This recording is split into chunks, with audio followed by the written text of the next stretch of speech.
One afternoon I received a call from Father John. He was concerned about a gentleman he often saw in the neighborhood.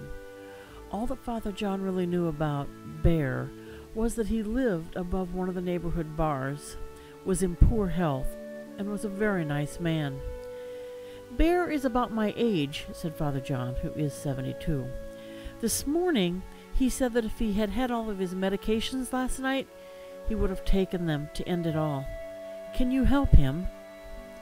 When I arrived at the bar, a tall, thin gentleman with a scruffy beard and slightly graying, bushy hair met me.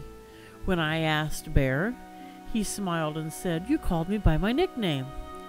Bear, whose given name is Thomas, confirmed that he was so depressed that he would have ended his life the night before, except he didn't have the means.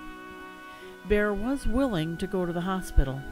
On the way, he told me that he was 57 years old, but he looked every bit of the 72 years Father John had described, the result of years of drug and alcohol abuse.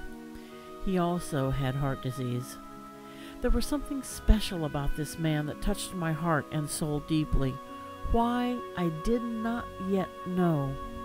When we arrived at the hospital, he refused to use a wheelchair. I had the feeling he was afraid that I would abandon him if I left to find a wheelchair.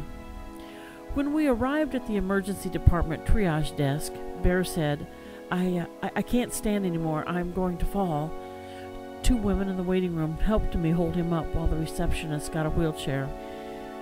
The triage nurse checked his vital signs and took a brief history before whisking him to the critical care area of the ED. She then took me to see the ED social worker, Betty. The nurse said to Betty, "You know, it takes a lot for someone to tug at my heart, but this man surely does." Later, as I sat in the waiting room, I reflected on my short time with Bear. What was it about him that filled me with a peace beyond my understanding? I thought of what the nurse said, and suddenly I knew. I had seen the face of God in this seemingly broken, yet very kind and gentle man. May he be blessed for the gift he is to others.